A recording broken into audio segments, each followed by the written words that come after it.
Uno de los objetivos de la ley no es dar más derechos a unos que a otros, es porque cualquiera de nosotros podemos ser en un momento de nuestra vida inquilinos y en otro momento de nuestra vida propietarios. Por lo tanto, esto no es una división, sino que es al revés, es buscar el equilibrio entre todas las personas que estén en una situación o estén en otra. Y eso es lo que intenta la ley y espero que lo hayamos conseguido.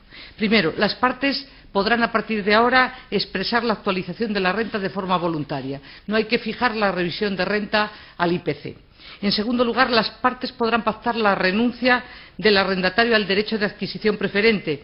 Es decir, en ausencia de pacto sigue vigente el derecho, pero tú puedes pactar con el que te alquile la vivienda que tú no quieres comprar esa vivienda nunca y puedas obtener incluso mejores condiciones. Y por otro lado, se podrá aplicar al pago de la renta las mejoras, esto es muy importante, las mejoras o reformas acordadas y realizadas por el inquilino. Es decir, que si tú quieres hacer que la cocina, en vez de ser una cocina ordinaria, pues sea una cocina que dé al salón, pues esa mejora ya se cargue a la renta del primero o el segundo mes, con lo cual esto es una cosa que nos piden todas las asociaciones, nos piden muchos particulares y que sea atendido en la norma.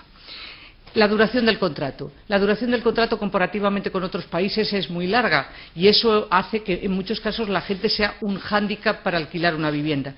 Ampliamos esos plazos de tal modo que la reducción del plazo de prórroga forzosa pasa ahora a 3 años, será 5, y de la prórroga tácita de 3 a 1. Y la actualización de las fianzas se ajusta a este nuevo plazo de 3. También introducimos una medida que yo creo que esta es muy importante y que le importa mucho a mucha gente, especialmente a gente joven, en un momento, como saben, pues como está en este momento el empleo, que estamos intentando que mejore cada día, que es que el arrendatario podrá desistir del contrato de arrendamiento siempre que lo comunique al arrendador con una antelación mínima de 1 mes. Esto es muy importante porque, como saben, en un momento determinado puedes perder las condiciones que hacen que puedas pagar el alquiler de una vivienda, y esto también es algo reclamado especialmente por la gente joven y sobre todo con contratos en muchos casos que no son de la duración que a todos nos gustaría, duración indefinida. También es muy importante que el dueño pueda recuperar la vivienda para residencia habitual si comunica la necesidad de la vivienda como permanente para él, para sus familiares, en el caso de su pareja si se ha divorciado o en el caso de que haya adoptado, por ejemplo, niños. Siempre que preavise con 2 meses, es decir, que pueda recuperar esa vivienda, pero que lo haga con un tiempo de antelación y, desde luego, con las causas debidamente justificadas. El siguiente tema importante es que el comprador de una vivienda arrendada de forma voluntaria puede inscribir ese alquiler en el registro de la propiedad, también lo puede hacer el inquilino. Y esa inscripción, que es voluntaria, nos ha parecido que la obligatoriedad sería introducir rigidez, pero sí que dé determinadas garantías y derechos, que le explico con un ejemplo muy sencillo. El comprador de una vivienda, es decir, una persona alquila una vivienda a otra, el comprador, el que vaya a comprar esa vivienda, sabe y tiene la seguridad de en qué condiciones está esa vivienda, porque va a tener, si así se ha querido por las partes o por una de las 2 partes, está inscrito en el registro de la propiedad y, por lo tanto, tiene que garantizar los derechos de esa persona que está de inquilino. En el caso de que no esté inscrito, que no hayan querido las partes o que no haya querido una de las partes, pues ese derecho no se podrá ejercer. Esto lo que da es una transparencia muy importante al sector y al sector del alquiler, de tal manera que si tú tienes una casa alquilada por 3 años y el dueño vende esa vivienda, tú sigues teniendo ese derecho. También es muy importante el tema, que además ha sido recogido por medios de comunicación, es el tema de la agilización de los plazos y de los procedimientos judiciales en caso de desahucio. Aquí estamos hablando de desahucio de alquiler de vivienda, es decir, del alquiler de una persona que tiene que pagar el alquiler y no paga el alquiler. Lo que se hace es que se habilita un plazo de 10 días para que el arrendatario pague la deuda. Y a partir de ese momento, esa persona, el arrendatario, puede alegar pues muchas cosas. Imagínense que alega ante el juez pues que está enfermo, o alega ante el juez que lo puede pagar en 20 días, o alega ante el juez que tiene una situación familiar, que ha tenido una situación familiar, y eso será tenido en cuenta. por el juez.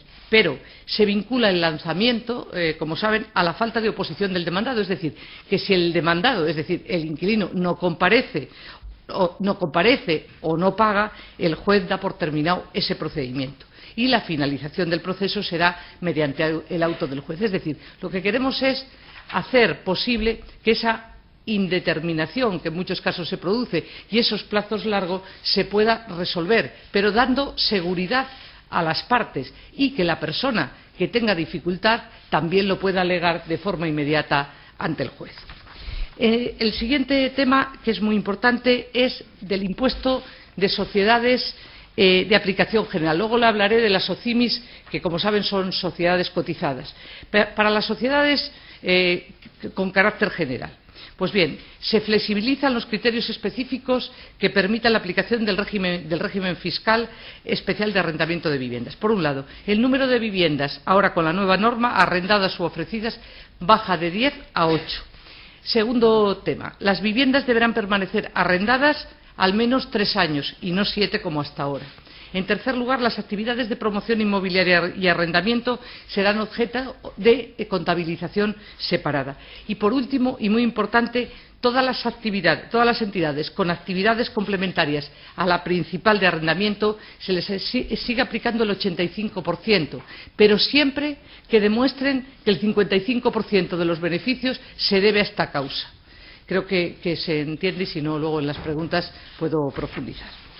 El impuesto sobre la renta de no residentes. Hasta ahora, seguro que lo conocen bien, las entidades de no residentes estaban sujetas a un impuesto en España que se llama el GEBI, que es del 3% del valor del inmueble. A partir de ahora, tan solo las entidades extranjeras que estén residentes en paraísos fiscales tendrán que pagar el impuesto, pero el resto desaparecerá este tipo de impuesto. Esto con el fin también de mover el mercado inmobiliario, especialmente en muchas personas, como saben, de países de nuestro entorno de la Unión Europea. Y ahora voy a las SOCIMIS. Como saben, las SOCIMIS fueron creadas en el año 2009, son sociedades cuya actividad principal es la inversión directa o indirecta en activos inmobiliarios urbanos para su alquiler, incluyendo tanto viviendas como cualquier otro tipo de inmueble urbano. ¿Qué ha pasado con la regulación de las SOCIMIS? Pues que el éxito ha sido más que discutible. Si les digo, yo no me lo sabía, ¿cuántas SOCIMIS hay en España? Hay 10. Bueno, y el dato ya por sí solo y dice lo que dice. ¿Qué es lo que hacemos ahora? Partíamos de una situación que era muy rígida, que no se parece, por cierto, a otros países de nuestro entorno. Los inmuebles en arrendamiento tenían que ser 7 años. Los requisitos de diversificación es que tenías que tener al menos 3 inmuebles en su activo y ninguno de ellos que representara más del 40%. Por ejemplo, si una sociedad tenía, imagínense, un centro comercial, no podía estar en este régimen. Luego, requisitos para la admisión a cotización. Se regulaba que el capital en circulación mínimo en mercado accionista tenía que ser del 25 y el capital social mínimo 15 millones y las obligaciones de distribución de beneficios el 90 y el requisito de financiación externa el 70%. Total que, después de todo esto que les he contado, es total que había 10.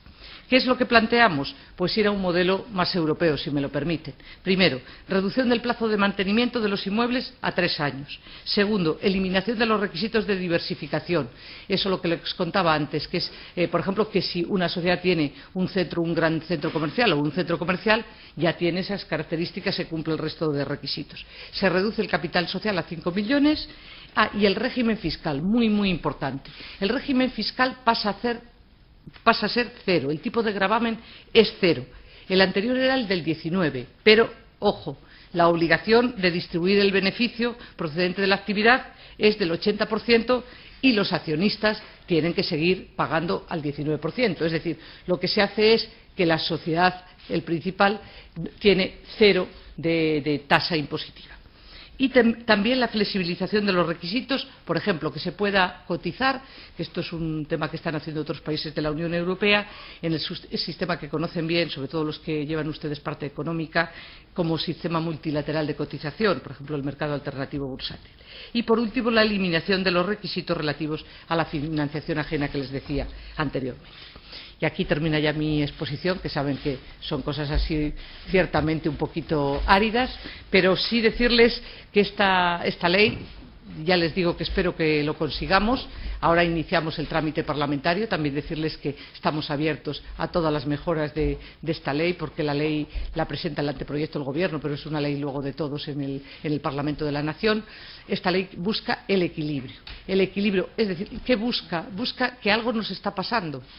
Algo nos está pasando cuando tenemos menos vivienda en alquiler que otros países, cuando los precios, te pones a ver precios, son muy altos en muchos casos, cuando parecería que, fíjense, yo he preguntado a mucha gente, esto no es un test matemático ni estadístico, pero en tu entorno, si tú preguntas, no hay nadie contento.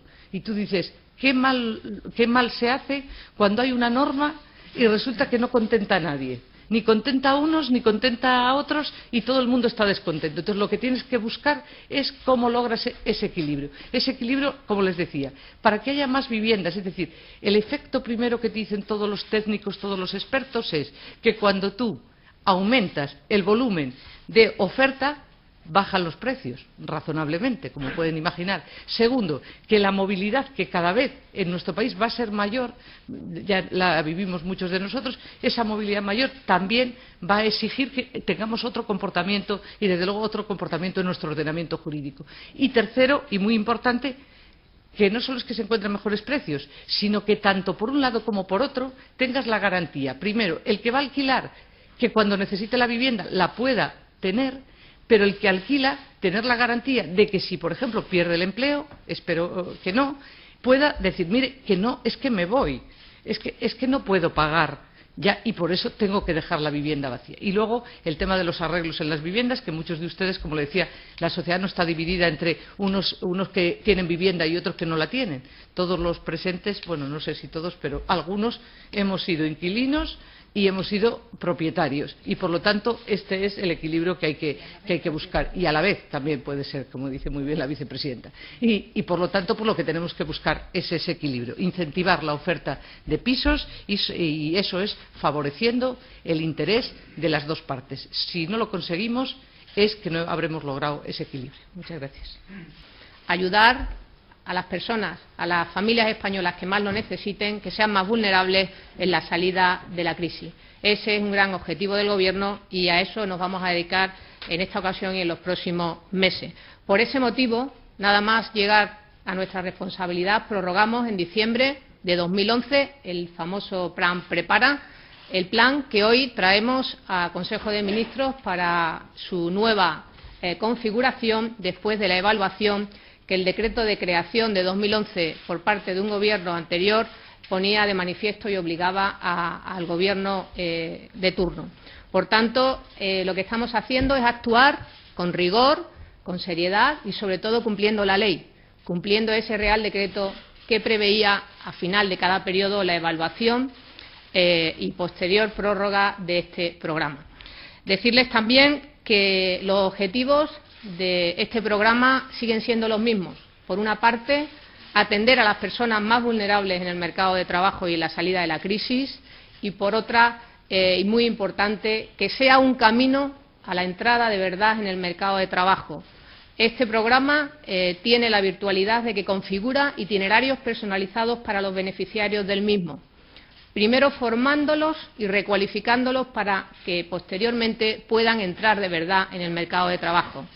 Les recuerdo que este programa lo pueden pasar los beneficiarios por una sola vez en su vida, es decir, solo lo cobrarán durante toda su vida 6 meses, y esos 6 meses tienen que ser de verdad una puerta a la formación para el empleo. Por eso redenominamos este programa como Nuevo Prepara para el Empleo, porque si no estaríamos viendo frustradas las expectativas de mucha gente que ven en este programa esa última puerta de entrada en el mercado de trabajo. Decirles también que entre las mejoras que incluye, y en ese ánimo de ayudar a los que más lo necesitan en la salida de la crisis, hemos elevado la cuantía de la ayuda de este programa en los casos de parados con mayores cargas familiares de 400 a 450 euros al mes. De esa manera también ayudamos a los que tienen más responsabilidad familiar con una ayuda mayor. Y también quiero agradecer, porque hemos tenido durante este mes de agosto contactos con los agentes sociales, con los empresarios y los sindicatos, la disponibilidad de todos ellos a mejorar entre todos la formación de los beneficiarios de este programa para que consigamos esa mayor inserción en el mercado de trabajo.